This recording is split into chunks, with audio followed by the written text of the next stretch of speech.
producer, Jeremy Carver.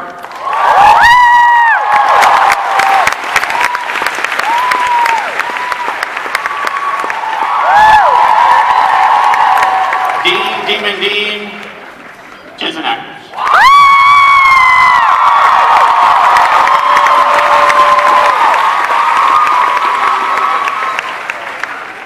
Sam Winchester himself, Jared Tyler.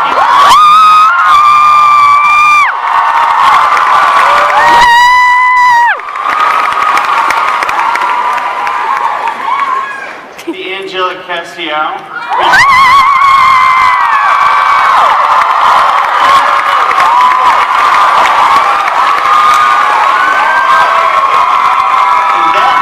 Crowley, Mark Shepard.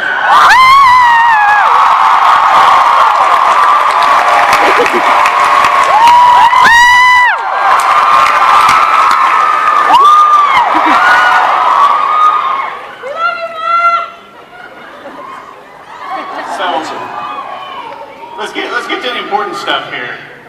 So who's getting the car? Demon Dean or Sam? I guess Demon Dean doesn't need to drive, huh? So no, Demon Dean's got the car. That's right. Well, but unfortunately, Demon Dean doesn't care about the car as much as regular Dean does. Well, don't touch my action figure, please. When we were in the green room, why don't you show them? We made you.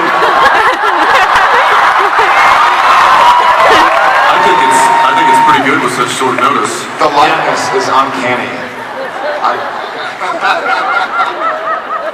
That's amazing. Somebody's an artist. That's highly collectible.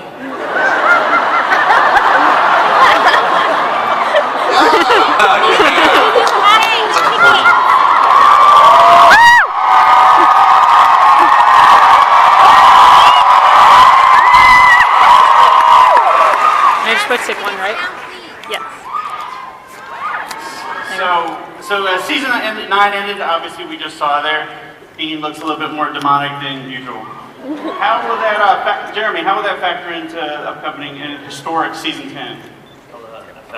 How would it play into season 10? Well, I mean, obviously it has an enormous effect on the season and on the brothers, and it's part of the opening run of episodes that these boys really dig into Sam in particular, how to rescue his brother from being a demon. And while Dean, who is a demon, sort of struggles with what exactly that means to be a demon. And as you saw up there from what Jensen directed beautifully. Thanks, Jeremy. Beautifully. It's very, very exciting, and I think that myself and the other writers are really excited, most of all with the idea of these brothers sort of questioning who the real monster is. It's fun, and fun's the wrong word. I'm fun, okay?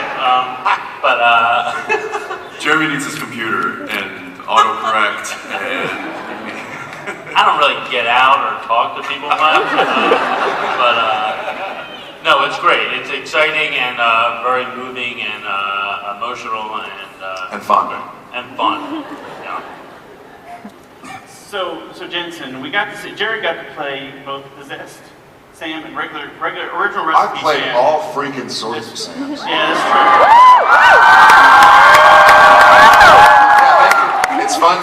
It's fun to use that word again. It's a real joy to see Ackles get to kind of flex those same muscles. What's that been like, Jensen? What's that? What's that been like playing Well, Demon Dean? it's interesting because it's not, a lot of times on our show, demons come in and they possess a meat suit, as we lovingly call them. And it's not like that because this is actually Dean's soul that is twisted. And so it was interesting trying to make it a different character, but at the same time still be the same character, just completely messed up and twisted and demonic. And so it wasn't. So it was a bit challenging, especially introducing that character for the first time while also directing was a bit of a challenge. Who's worse to direct, Demon Dean or regular Dean? Well, in this particular episode, Demon Dean was a little easier because he was tied up most of the time. Yeah. All right. Misha, obviously when we last saw you too, you had your own problem to deal with. Are you talking about my character or me personally? Your character, you can speak your time. Last time I saw you at Comic-Con last year, you had some serious problems too. I'm not talking about that in front of these people. When the first season or the premiere episode of this season shows up, what's Castiel's mindset going to be? Castiel's race is fading. He's getting weaker and less Less strong. less strong. Less fun. Less fun, a lot less fun. But I think that early on in the season, sort of the most important thing for Castiel, stop making our dolls mate.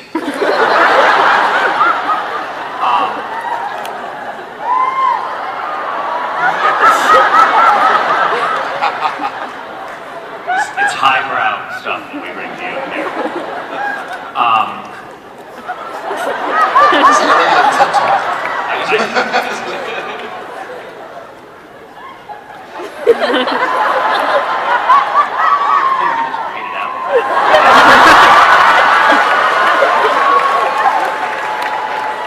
He can give you a whole hour of this stuff. He's a trained puppeteer. Castiel is concerned about trying to help get Dean patched up again, more so than he is about recovering his own powers. So, but he is fading. And Mark, other than being a master puppeteer over there, congratulations on becoming a series regular.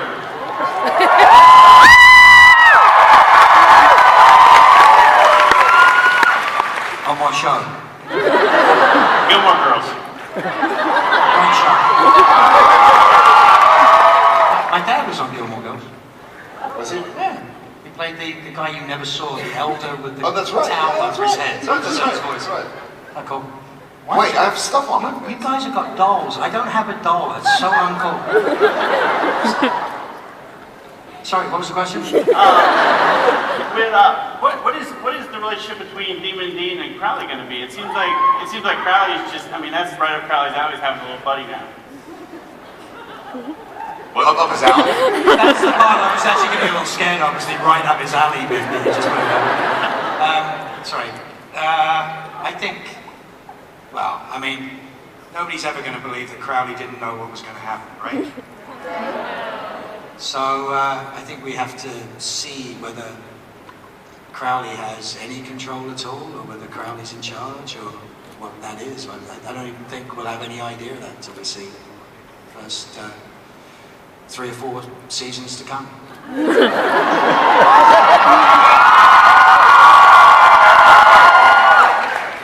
And there is a historic 200th episode coming up. I hear they're singing. I'll take a side note really fast. Thank you for saying ahistoric, because when people say "and historic," it rattles my nerves. So here's what ahistoric. I take that on all the time. He does it to me every day. Apart from picking me up and shaking me, he does it to me every day. No, and it's not. What about No. It's ahistoric, not ahistoric. Sorry. See you later, guys. For all your English teachers out there, Jeremy. Anyway, I hear there's singing involved. Yeah, we've been describing the episode as musical-ish. What? Musical-ish. It's very much Supernatural's own spin on Yeah, big hair bands. That's what we're doing. I mean, beyond the songs, it's very much what we consider to be a love letter to the fans. So,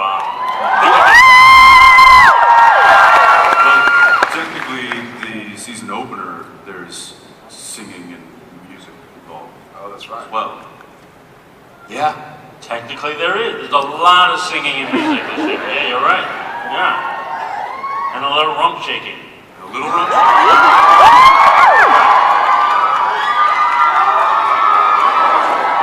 Apparently Demon Dean likes to karaoke.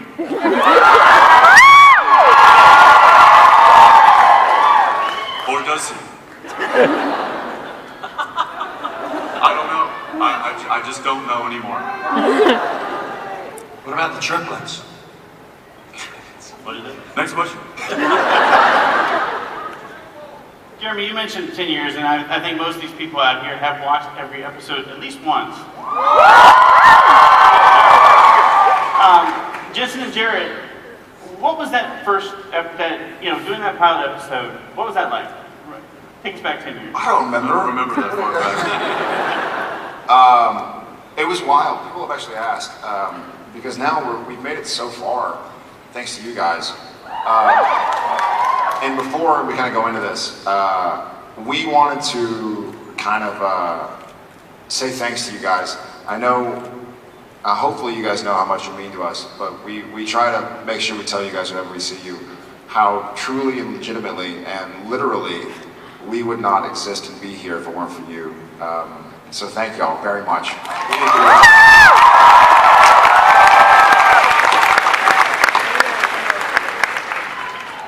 Well, we appreciate that. But as far as filming the first episode, the pilot, God, I mean, it was 9.5 years ago. And I think we knew we were onto something. I think we knew we had something. I remember Jensen and I looking at each other and saying, dude, like we might get picked up to do a season or something. Like this is cool. Yeah. Except it was really high pitched because we were like 19 years old. and here we are. And it's pretty outrageous. It's a lot of fun, to borrow Jeremy's word. And it's humbling. I had the opportunity yesterday, so I went to see my buddy at Nerd HQ, Zach Levi. And then I walked home and I got to see some people sleeping.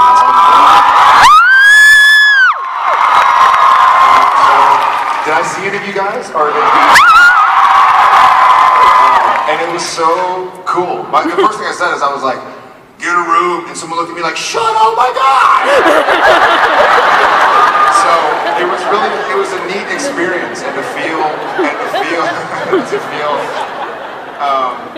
and I think out of the corner of my eye, I saw people waking up like, who the hell is, hey baby, get up, don't touch me, get up, don't touch me. That was awesome, I love that, I hope I can do that every year from here on out. That was fun to be a part of the excitement and the craziness and the sleeping bags, lots of sleeping bags. And it was all very healthy, clean fun. I was pretty excited. I thought it was gonna be like a hippie commune. I was like, what's it gonna be like? Dirty needles all over the ground. Like the smell of patchouli. It was all just good, clean fun. Anyways, so that experience as the bookend, like talking about the pilot and talking about kind of where we are now, literally last night or this morning at 2 a.m. And everything in between has been awesome and humbling. And great to be part of it. So thanks, guys.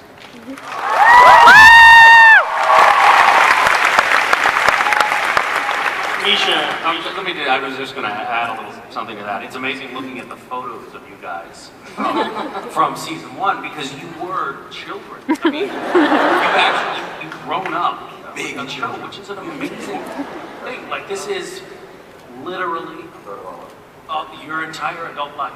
You say adult as if we're adults. I mean that in the legal sense, obviously. Emotionally, you're very like. You guys were Boyhood before Richard Linklater did Boyhood. Yeah. It's been amazing. Look at that. Maybe you got It's really been wonderful. That's been wonderful. Yeah. Thank you. And at the same time, we are getting to meet another generation of fans now who were, there are 16 and 17-year-olds who are now watching the show who were 6 and 7 and too young. By the way, if you have 6 and 7-year-olds, don't have them watch Supernatural. They're too young. No. Have them watch. But Someone's getting fired.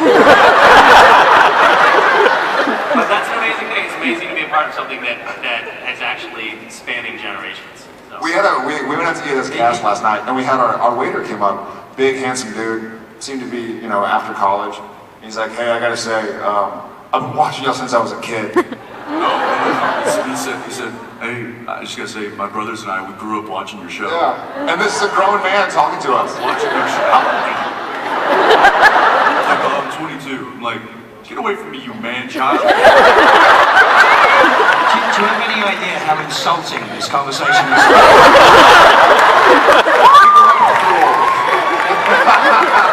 They have no tact and no kindness left in their time.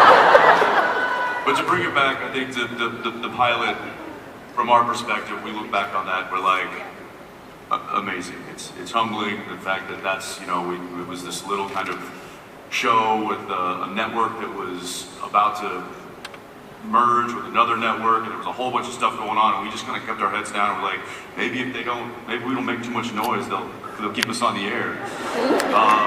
And we just kept the music up and the car tuned up and kept us going, and here we are in season 10, so thank you.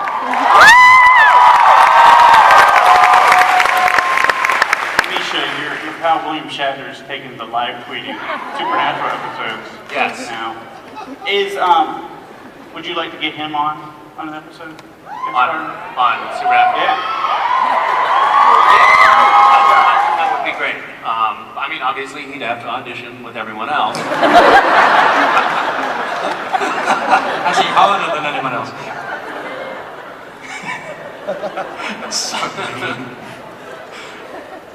Somebody please tweet that to Bill.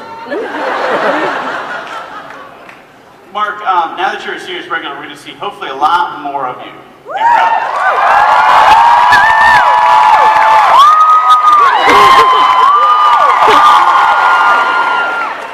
From our perspective also, y'all can't see under this table, but we're currently looking at a lot more of them. He doesn't like to wear pants for the interview, so they're on the floor.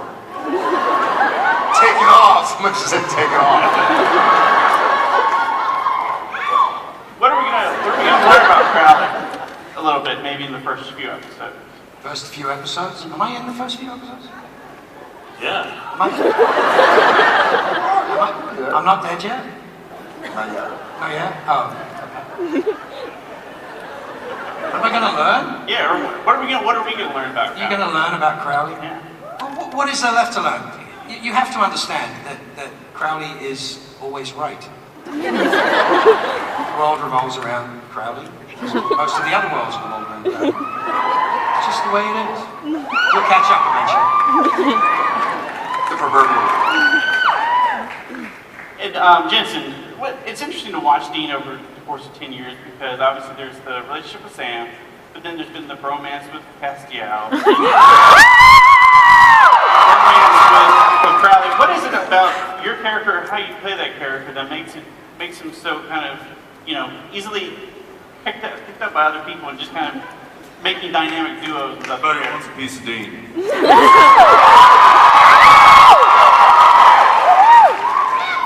He's just the guy to have around if you're in a jam.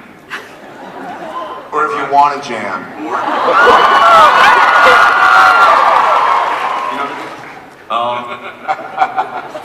I like Demon Dean. I think Demon Dean's You really like cool. Dean? I love Demon Demon Dean. Dean. It was your idea. Yeah. Demon Dean's the best thing that's happened to me. Sorry.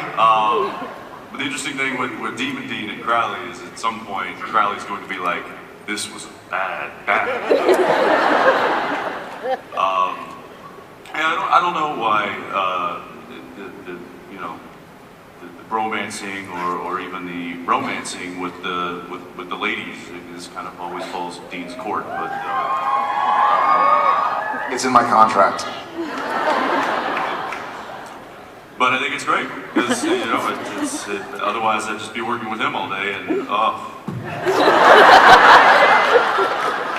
I have an opinion actually. I think.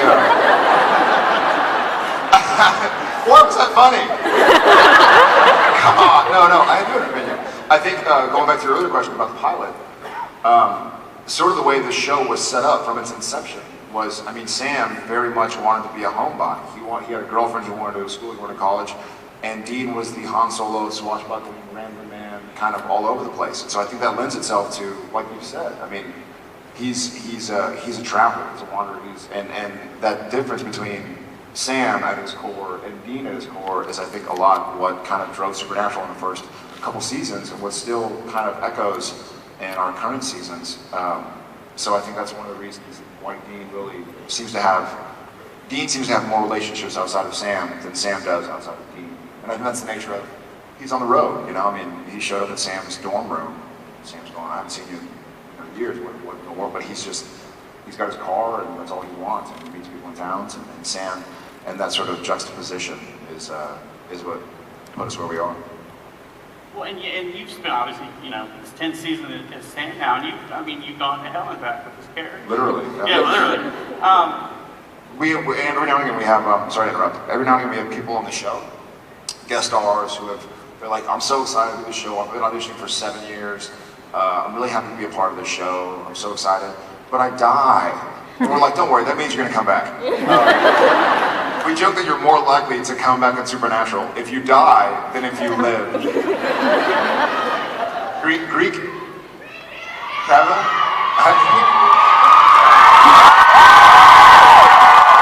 He didn't come back. Adam. That'd be cool. Oh, sorry, but yes. No, Sam has been to hell and back. Sorry, I lost my train of thought. Sam has been to hell and back, and I'm blaming Carver for that word fun. It's been an amazing run to get to explore those sides of Sam and those sides of Supernatural, and have the fans' forgiveness, I guess, and loyalty to let us do that and have fun with us. And touching back on episode 200, I think it's wonderful to have the opportunity to kind of thank you guys on screen. We sort of did it in the real Ghostbusters, but we get to do it more thoroughly now, and that's awesome. Hey, who was the first person in line? Were you actually? Awesome. I'm gonna throw some. Raise their hand. I'm guessing it was probably them.